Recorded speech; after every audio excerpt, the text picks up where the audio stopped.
We need to be the full version of ourselves first to step into our full life. And I think that's so powerful about menstrual cycle awareness, and what I see in the women I work with. Something happens. It's so organically. It's nothing with effort or with pushing or you need to become something. It's like it's happening with so much ease, and like everything is unfolding by its own. And with this trust to your body and this connecting back, you can first even hear your whisperings. If you don't connect to yourself, if you don't trust, you can't hear it.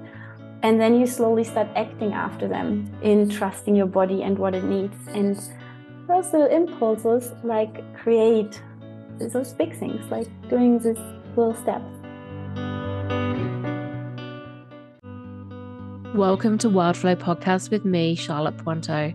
I'm an internationally award-winning menstrual cycle and embodiment coach, cycle mysteries guide, and founder of the First Moon Circle School of Menstrual Education for Children. Tune in for deep, heartfelt conversations with wisdom keepers, embodied leaders, and change makers on themes from cyclical living in flow with your menstrual cycle and body's wisdom, reclaiming rites of passages to normalize period positivity for you and the next generation, and exploring our embodied experiences, soulful transformations, and intuitive wisdom guiding you to express and embody your full power and the change you want to see in the world. Are you ready? Let's flow. Before we dive into today's episode, I'd love to share with you my brand new Cycle Wisdom membership called the Wild Flow Coven.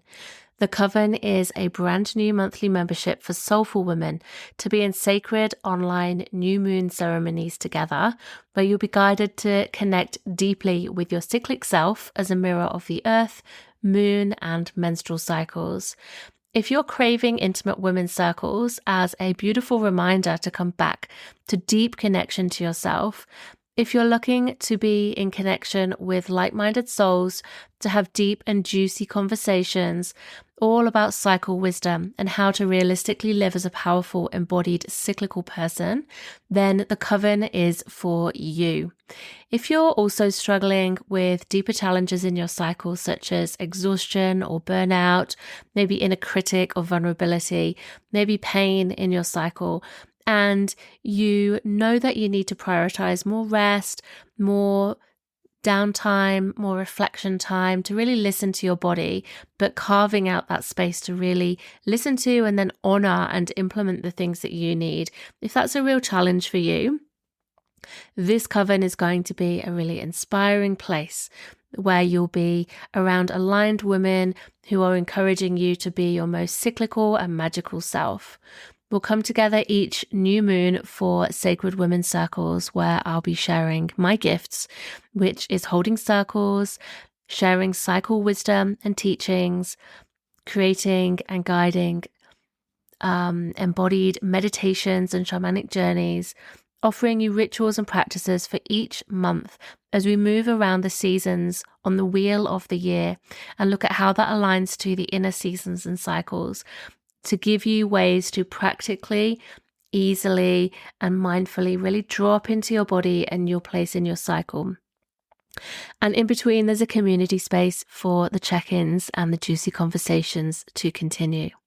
If you're the person who's always wanting to know where everyone's at in their cycle, but people give you a bit of side eye or are like, they just don't get it, and you really need that place to be encouraged to do that, to have these chats, to learn more, to really drop into your body's wisdom, then come and join the Wild Flow Coven. All the details are in the show notes. You can join anytime, but if you come now, you'll be in before the next new moon circle, and we cannot wait to welcome you. Welcome back to another beautiful episode of Wildflow Podcast. In today's new episode, I'm chatting with Asina Kupke all about reconnecting to your cyclical nature to tap into your soul's purpose. We wandered through a delicious conversation, including topics like how to choose crystal jewelry to support each phase of your menstrual cycle and also your inner child healing journey, what the soul purpose is and how the soul expresses itself to us, how you know you can hear that it's your soul talking versus your ego, how your soul voice might change across the phases of your menstrual cycle, tools to cultivate a clean, high vibrational vessel in body and mind so that you can tap into the callings of your soul and come into more alignment with your soul's purpose.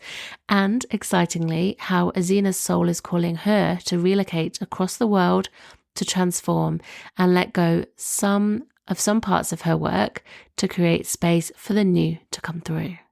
Exciting. So let me introduce you to Asina.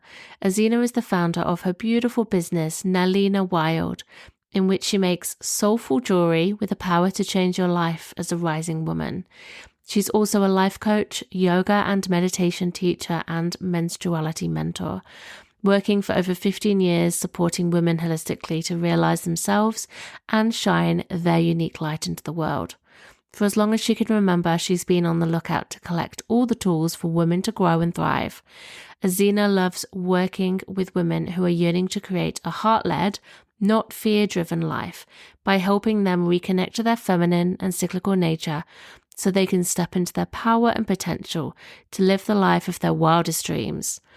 She is passionate about stepping back into the feminine cyclical qualities as a tool and guide to connect to your soul's purpose, to realize yourself. Enjoy this episode, loves.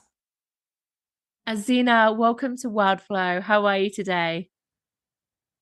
Hi, Charlotte. I'm so honored to be here. I think I'm just excited to chat with you. Oh, I'm so excited that you're here too. And I'm really looking forward to chatting with you as well. So let's start as always with a cycle check-in and just drop into where we're at in our cycles and how that feels for us and see where we're at, if we're on the same side of the cycle or a different side, or and just to see how that's going to potentially shape this conversation. So I'll invite you just to share where you're at in your menstrual cycle, if you have one, and if there's any other seasons or cycles that you're connected with at the minute, and what that feels like for you. And I'll go first and then I'll invite you. So for me, in my menstrual cycle, I'm on day 11 today. And I'm feeling like I finally landed in my spring properly yesterday. It was like a very slow welcome into spring, more like a long winter. It felt just like it's like, oh, where's my energy? Where's the end of winter? It just felt like it wasn't coming. So finally on the up, and I'm feeling just a lot better in myself, actually. I think because I just had a really long cycle beforehand, and I felt a bit disconnected from that, order, that rhythm that the cycle gives us. And then with this long winter, which, I probably needed, to be fair, after a long cycle, just took a while for me to feel like I was being held by a cycle. So that's what it's giving me now, with this rise in energy and chattiness and more strength. And I feel like there's this excitement and playfulness that's alive in me at the minute, which is really lovely. It's nice. So yeah, I'm just trying to pace myself. I've got a few busy days this week. And I'm just trying to really keep that in check so I don't get overly tired too soon. And it's interesting, I realized I have a moon app on my phone that tells me it makes like a little cosmic sound when the moon enters a new sign or phase. And it told me that today we're at the first quarter moon. And so we've reached that, the waxing moon. And so I feel like I'm on the same upwards energy swing as the moon, which feels quite lovely. And even though we're still, deep in winter here in Australia, and we had a good thick frost this morning. It was very cold and very white. So yeah, just glad for a bit of a spring in my body, even though it's not spring outside yet. So yeah, that feels for me where I'm at the minute. And I'd love to invite you, Asina, just to share with us where you're at in your cycle and how you feel connected to the cycle at the minute. Yes, thank you, Charlotte. I feel like it felt so big in my body to chat now with you after such a long winter. I think there's a lot to come, this cycle probably. I think so. So I am on the other side of inner winter. I'm on day 26 in my inner autumn. So I'm shortly before my inner winter. And so I feel like the feeling of excitement of being here with you is like, not really connected to my cycle right now. It's more the emotion which is present because we are here. But when I tune in to my body, I feel really that slowing down, and I really feel like that I'm going more and more inward, but I'm also in this doing mode, like in this preparation mode before my inner winter. So I really love to get things done. And interestingly, always in my inner autumn, I love to be there for my clients because there's this energy within me and I can just do the things. So yeah, I feel between being really present and being really here. And at the same time, I feel that my body is slowing down and is getting more inward. So there are those two streams of energy. Oh, I love that. Thanks for sharing. That's so interesting to hear like these two streams of energy, and then how they're like showing up for you and how that feels and where they're coming from as well. Thanks for sharing.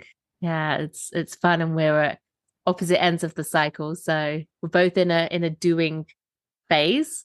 You said you feel like you're doing, and I feel like I'm doing, but on opposite ends, like I'm coming up and you're dropping off. So yeah, that's quite lovely. Yeah, thanks for sharing. Thank So you. I love this Azina, idea. thank you. I'd love to ask you to just share with us um a bit about who you are and what you're doing in the world, because you're wearing some different hats, if you like. You are a life coach, you're a menstruality mentor, and a jewelry designer, amongst other things. And I'd just love to just ask you to share with us about the mix of things that you're doing and what it is that your magic is in the world, and why this is it for you, why you do what you do. Big question. Thank you. Yeah. Um, so my name is Asina. I am actually from Berlin in Germany. And right now, interestingly, my business is hugely transforming. So I will talk about the things I'm doing right now and did in the last years. So the core of my work is never changing. So the core of my work is supporting women to follow their heart's calling and to follow their heart instead of their fear, to create a life they really want to live and they feel alive in, and they can realize themselves. So this is always the core and my passion and how I'm driven to do all the things and bring them together. And how I do this. So I started with jewelry and with the energies of jewelry. And actually, I started in Australia with jewelry. So this was the first time I connected to gemstones more intensely and with the energies. And I started to create little jewelry pieces and sell them in Australia and traveled around. And now I do have nalinawild.com and I sell my jewelry as well.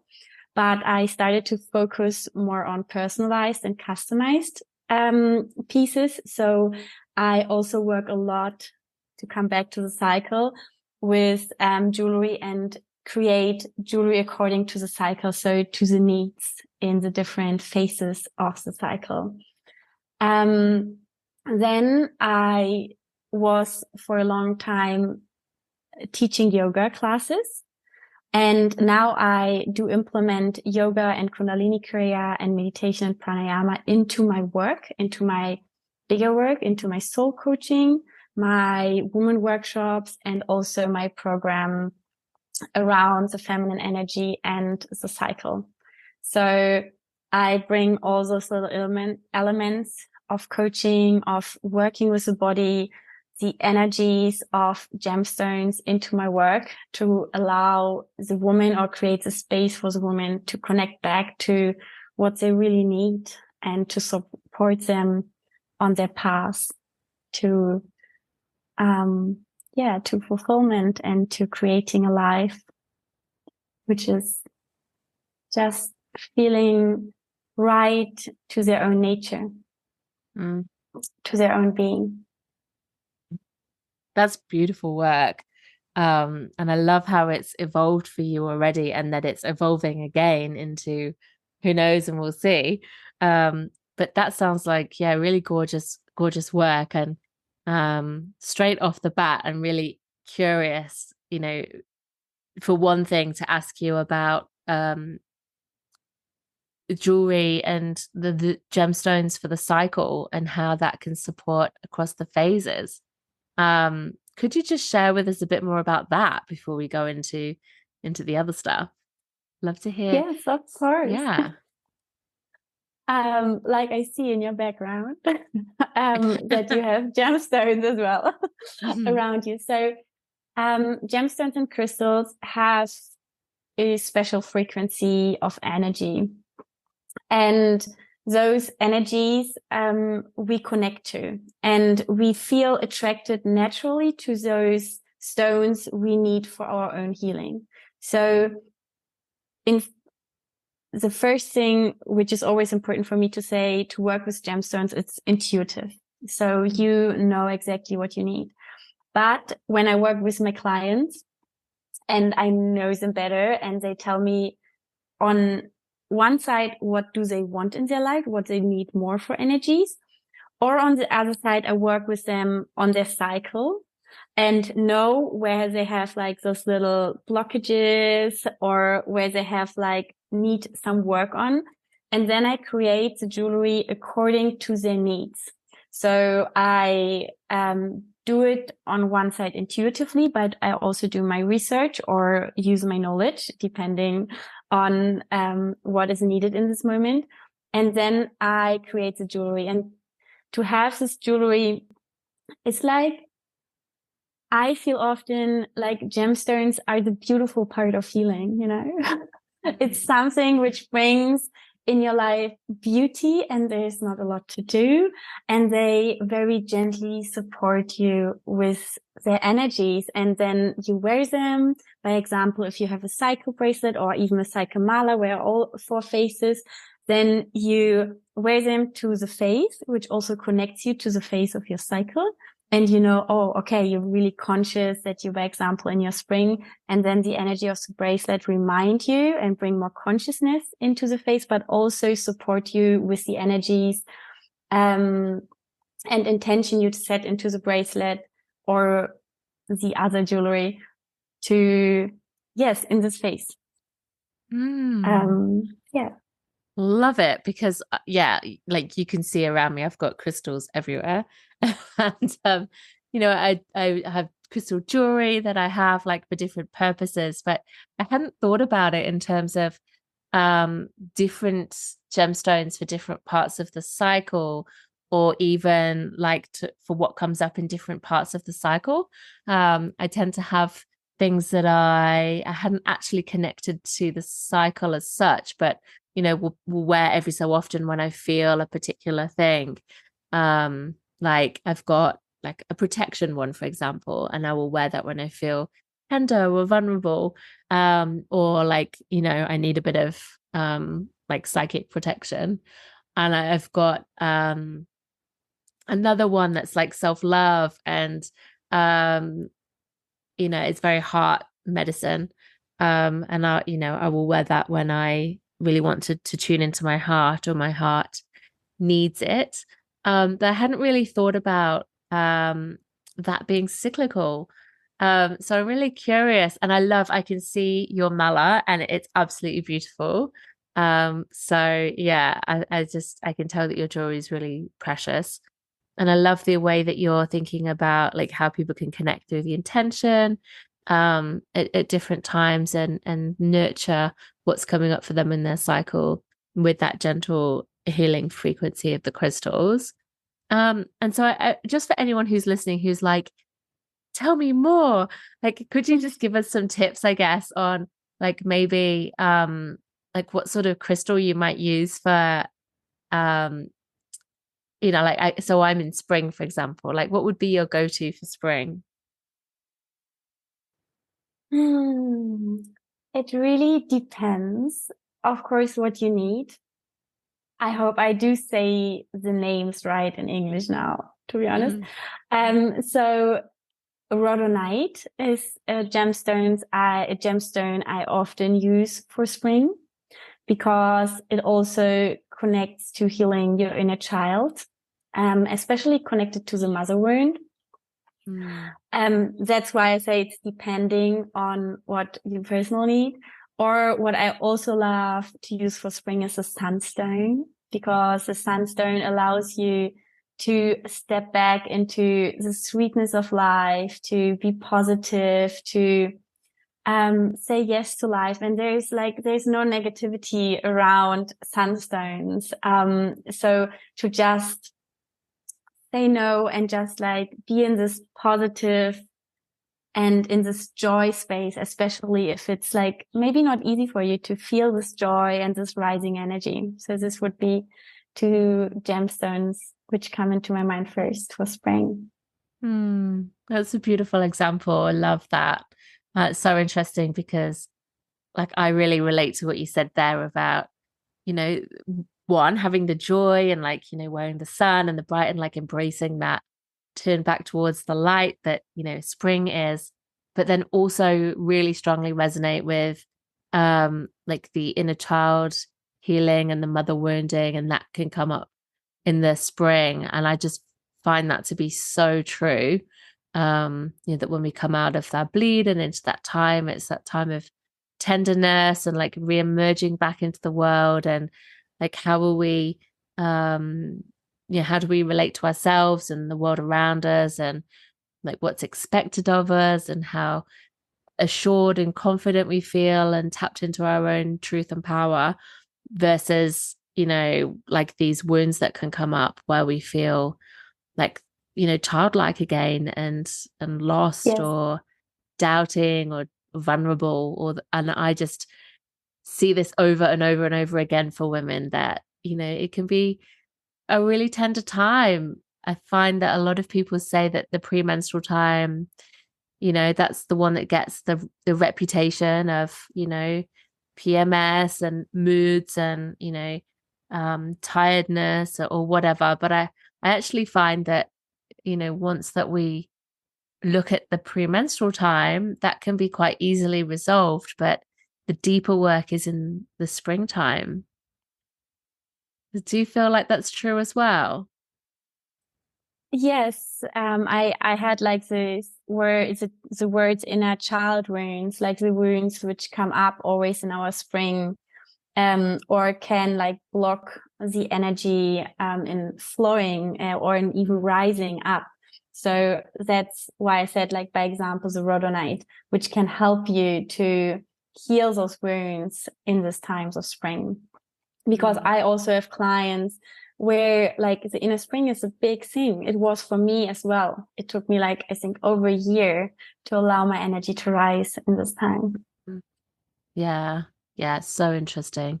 It's so subtle, and it's something that, unless you have an understanding of how these archetypes and energies can come out through each phase of the cycle, I think, it really comes out later on in the cycle. But when you pay close attention, you can see the origins of, like you say, these blocks and how it's affecting us. And I think that, it's such subtle work, but really important work to tune into how you experience your inner spring. So I guess if you're listening, just noticing, what you're feeling and thinking and how you're holding yourself and moving through your spring can unlock a lot of issues in your cycle and in your life, because the spring is right back at the start of the cycle after your period. So yeah, top tip from both of us. Yeah. So you're really specializing in soul work as well, and connecting to your soul purpose and your soul calling. And I'd love to ask you more about this. And so I guess the first question, just to clarify, because everyone's different, what do you mean when you say soul purpose or soul calling? What's that mean to you? I'm so excited about this topic. It's like at the moment, I'm not sure if it will change, but my favorite topic of all. So yes, I realized that in English, people understand soul purpose differently. For me, I thought like there was one meaning behind it. For me, soul purpose means like following those little whispers of your soul. It doesn't feel like a big finished thing you need to reach, but organically following those little threads and following those impulses of your heart and of your soul, to then create the bigger picture and arrive at a place where you feel like fulfilled and you feel like every part of you is like shining into the world and like the whole you arrived. Until maybe a special time you need to keep going. So it feels like it's not a final destination, but it's like an ongoing way to fulfill our soul's purpose. I really like that. I think that I hear you on, it not being a fixed thing, because I think that, there's an idea that it's something that you've got to find and you've got to search through, and then you found it, and it's like everything's going to be like resolved, like everything's going to be fine because you found it. And yeah, I think you're on the money there, that it's evolving, because you're always evolving. Like we're never stagnant, are we? Like it's a journey, just keeps on going. And no, I really like what you're saying about, this is your passion, like at the minute, because it can change. And I love that you just are owning that and giving yourself permission to change your mind as you listen to the whispers of your heart. I think that's beautiful. Yeah. So yeah, I'm curious for, like, how do you think that you know when you are listening to your soul purpose versus when you're listening to shoulds, like voices that are like, yeah, from the outside, when you're like, what's the difference to you? That's such a good question. So what is the difference between your soul's voice and your ego's voice, I would say? Yeah. So I feel like I don't have like the full words for it, but I've tried to go into it intuitively.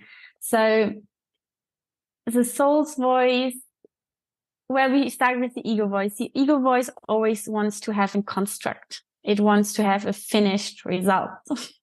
Like when I do this, like this is coming out, it's often also coming out of fear. So I have not enough money, so I need to do this.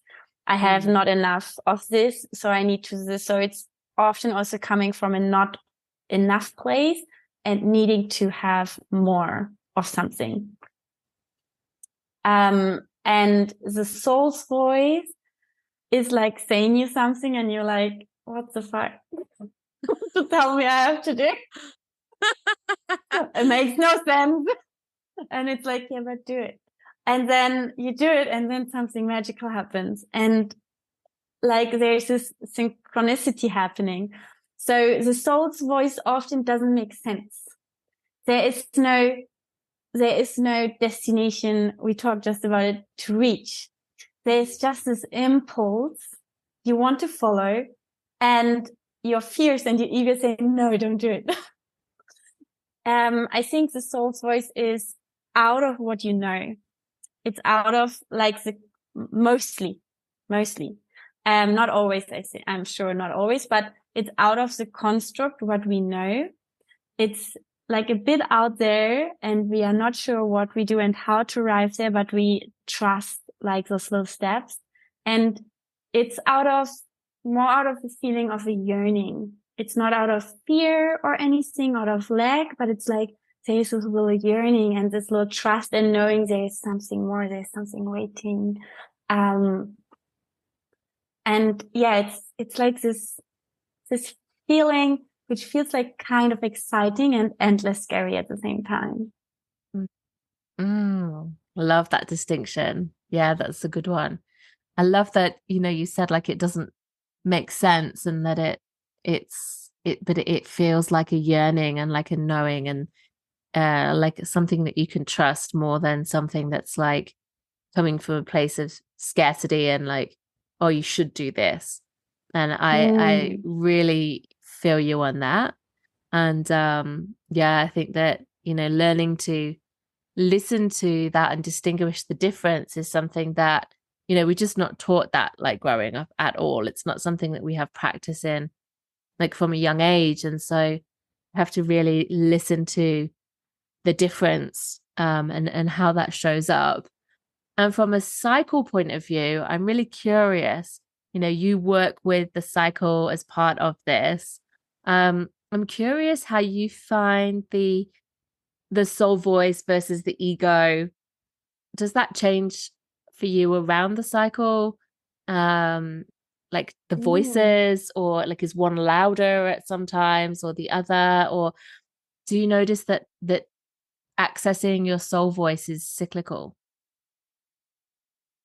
That's a big question. So I think both voices are still important. Like the ego voice is here also to navigate us in the world we live in. So like I'm in my inner autumn now. So I'm like, I have to do some things and get some things done.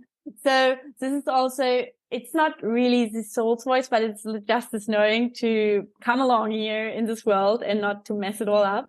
That there are some things to be done, just to be done in a very plain, there's nothing magical about it, just do the things. So I think the autumn is for me a big place where there's more space for the ego construct to navigate myself in the world, how we have it and how we live.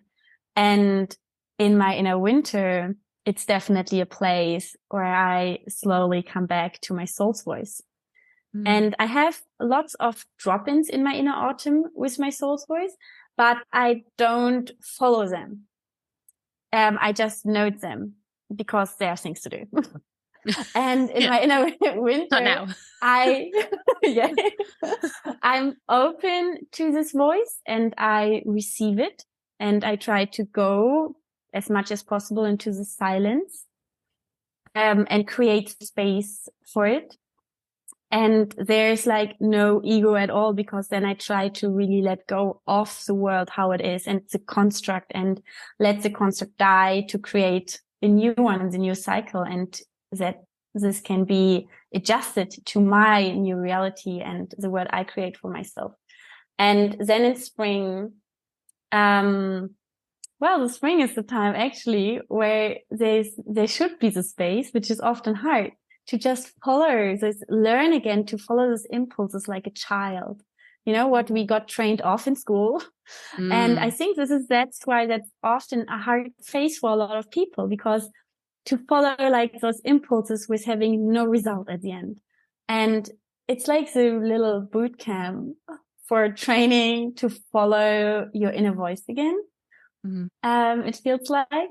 And then the summer is, for me, I would say, is grounding your vision. Whatever happened in winter is like starting to ground it. So there starts to be for me a mixture out of ego voice and how I ground it, and soul's voice. So it feels like to be a mixture of it. What do you think about it? What do you feel? I love what you just shared there, because that really, for me, like ties into like the creative cycle as well, like how we, can have ideas. And it's like, I think, at the end of the menstrual cycle, you do get clarity. And I do get like, oh, this is working and that's not working. And like, oh, I just need to like, this is how I do it next time, or I don't want to do this anymore. And I feel like, it's like holding myself through the rest of that cycle and not making any rash decisions there and then is really important, because, I feel like you can act out of fear or doubt, or like too much criticism, or like too hastily without really kind of refining, like, making sure that you're making a really aligned decision, for example. And I find that, like I need to just sit back and just, like let myself sleep on it, let myself bleed on it, and just kind of go like, okay, like what's true here and what's ego and what's fear, and, all the ways that it shows up. And then I find that with bleeding time, it's a lot softer and it's a lot slower. And it's only if I stop and really listen that I can hear like the whispers of my soul. It's not like glaring in my, like high volume, like in my face. It's more like, when you're quiet, when you're listening, I'll reveal myself to you. And so I feel like, I have to really carve out that time. But when I get still and quiet, it's like, yeah, it just becomes really clear.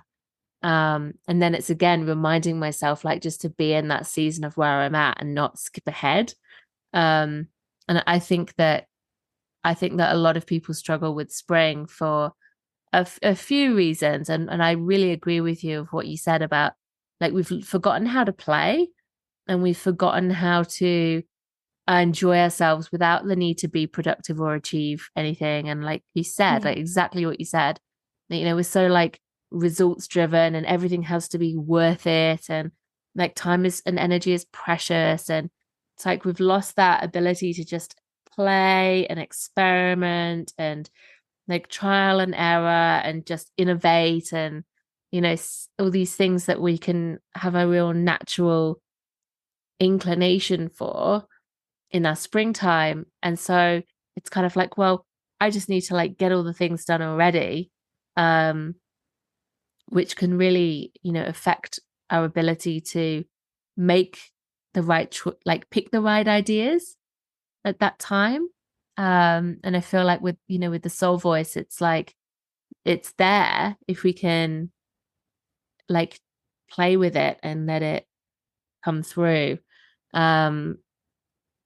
Otherwise we're just kind of not really listening and not really like working with it. We're just kind of overriding it. And then for me, I think, I guess, listening to you really helped me think about summer, where it's like this I actually I'm not very much in like a get shit done mood in summer. I'm in more of Mm-hmm. a like, I can't sit down and focus at a computer, for example, because I'm like, I can't sit down. I'm like, what's going on? What are you doing, people? Like, what's happening? And I want to be like connected to people. I find it much harder to like do any productive work at that time. And it's like my body, my like energy is like very much calling me like out into the world. And so I feel like yeah, I'm just thinking about how that comes, through in like a soul way. I feel like my ego dissolves a bit. Like I think there could be a tendency for ego, but I actually feel like I'm more interested in like what other people are doing and what's going on, and kind of being with that rather than imposing my ideas, I guess, on something. I feel like I'm much more likely to be affected by ego in spring and autumn. I think just from thinking about it. Um, Mm-hmm. it's interesting. I'm going to really think about it in future and just really notice, because I might have got that quite wrong, but that's what feels right for me thinking about it at this point. Yeah. Yeah, thank you. And I Mm. really resonated what you say in summer, because I had this realization just for myself as well, that in summer I just don't want to sit in the computer, but I can work, but it needs to be in connection, for example, for my Mhm. business.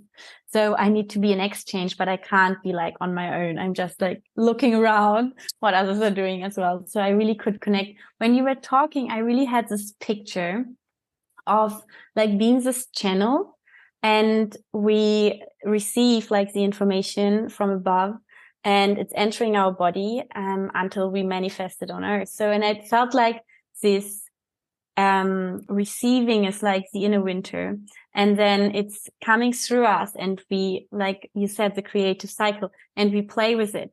And then we slowly in summer, we become more connected to the physical world, and we start to integrate and fit it in this big idea with the world we live in.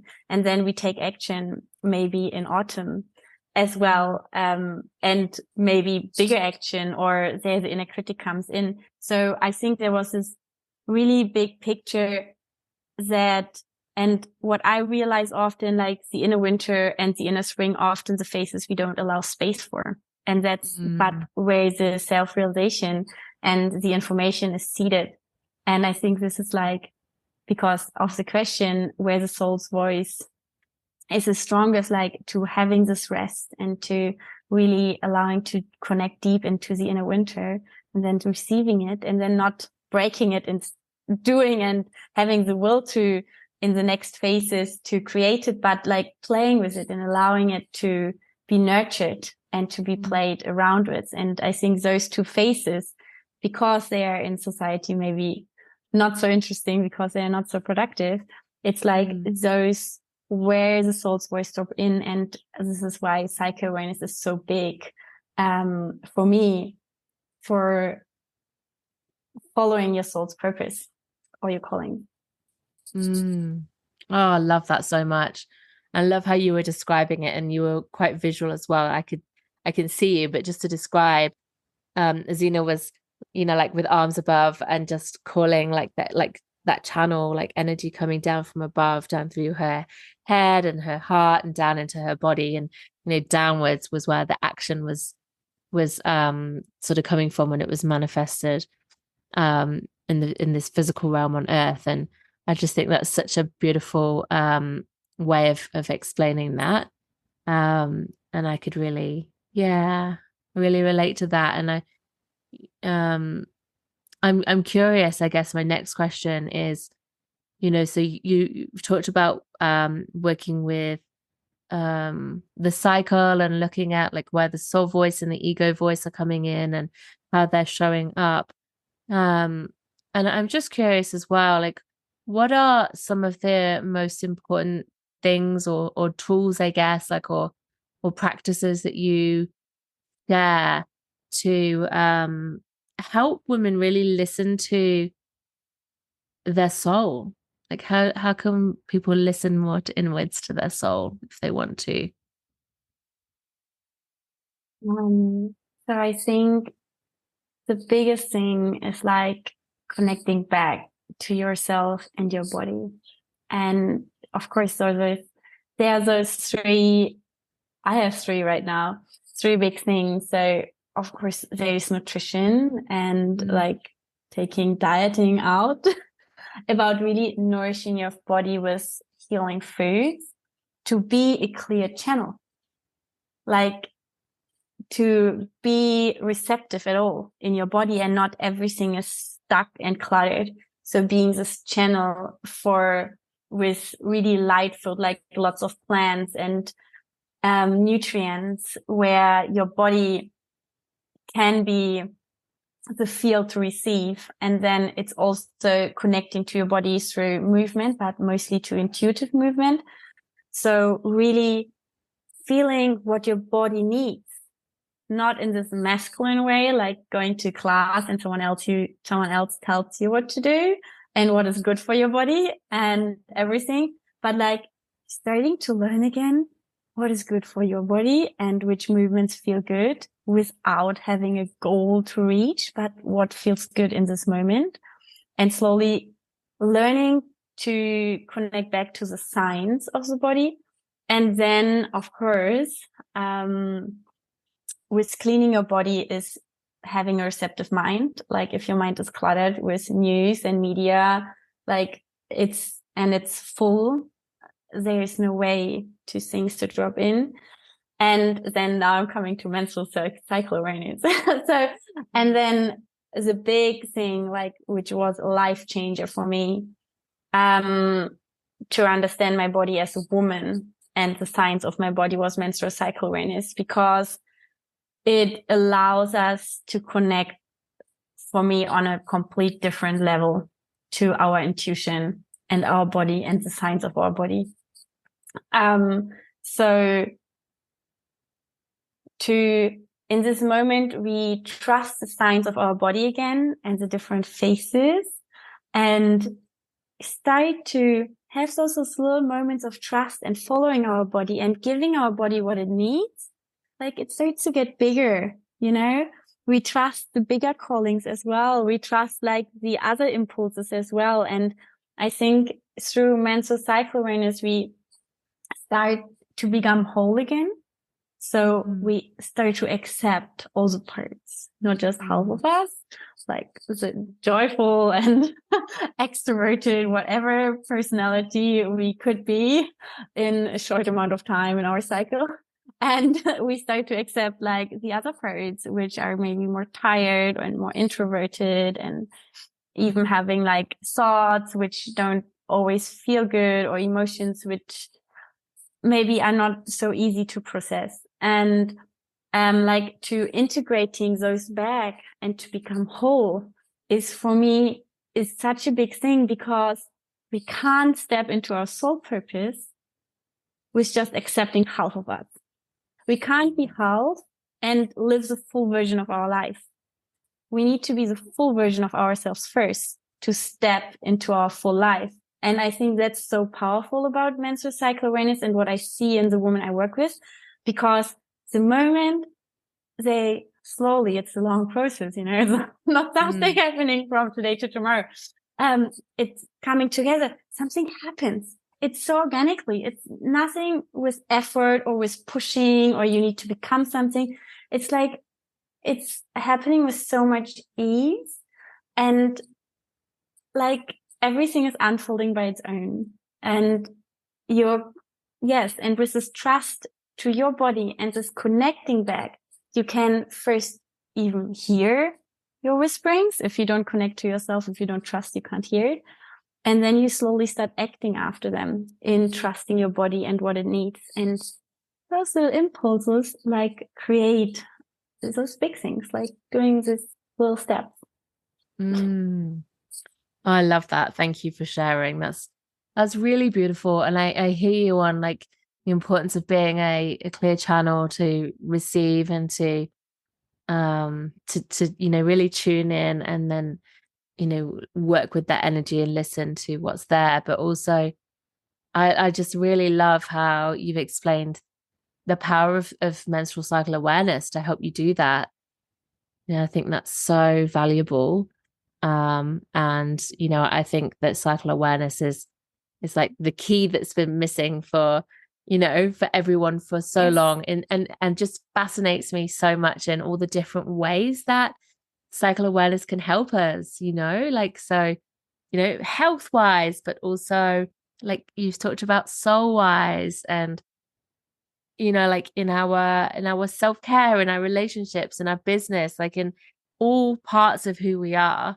It just never ceases to amaze me how much wisdom there is when we can tune into the cycle and how we are different each day. And you really explain that beautifully, like meet all parts of ourselves and accept those parts, because we can't live our full life or be our full self unless we accept all parts of ourselves. And I just think that that's like, just tied it in a bow. Like that's just, yeah, really, really clear for me. And I think that that's the key. It's like reclaiming those parts of us that we have labeled, or other people have labeled as, too much or too little, not enough, or, not enough in some way. Like ultimately that's what it comes down to. It's somehow just not being acceptable enough, not good enough. And so we lock those parts of ourselves away. And so it's bringing those parts of ourselves back out and sitting with them. And like you said, it's a slow process. So, you're not moving through it too fast. It's gives you time to really get to know that part, but also to move at a gentle pace. Yeah, so much in there that you said. I think that's incredible. So do you think you'll be doing this for long, or do you think tell us about the change that you can feel coming on? How's your soul purpose nudging you forwards or sideways or wherever? Yeah. Oh. So I'm just thinking about, okay, what I do feel like I want to share right now. What's waiting. So, there are big steps. I let go of a lot of, like I said, I do a lot of work, and I just right now let go of some parts. By example, the morning ritual and also the jewellery for the next 6 months. So, and to create space, well, how the cycle is in autumn, to let go, to create space for the new to come. And I do follow my impulse and will move to Bali in October. So Amazing. yes, this is like a really big thing for me and a really big step, which happened now after having like a long, very painful and dark time in the last 9 months. And so now I'm doing this. There's so much opening within me and in the world, but it's like a big letting go process right now for me. It's a huge letting go process. So yes, I will move to Bali with a part of my work. So I will keep going the soul coaching and my sacred feminine power program. And then I will see with the space what I do invite in. I have a little secret project I don't talk about yet. And yes, so amazing. For me, it feels really big because Bali was always like my destination to be, because I feel myself feel home. There. Amazing. That's so exciting. You're really listening to your soul voice and taking that big leap and letting go of what's not working for you. And I love that, creating space in autumn. Like that's such embodied cycle wisdom right there. Love that. Yeah. Oh, best of luck with your move and with all of the changes and the evolution. That's really, really cool. And so if people want to connect with you and follow you, or work with you, where can they find you? Where's the best place for them to come to find you?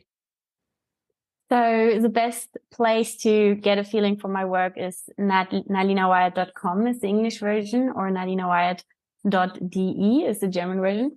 So, but most of my work, as it's evolving so quickly, is not on my website at the moment. Mm-hmm. So the best way is just reach out to me, and I send everything to you. So it's contact@nalinawild.com. And you find a bit more on my Instagram account @munes.temple. So this is a bit more updated, but the best way is truly at the moment to reach out to me, because I'm not as quick as everything changes with my website. Yeah. Okay, brilliant. So I'll pop those links into the show notes so you can come and find Asina and her incredible work. And just thank you so much for chatting with us.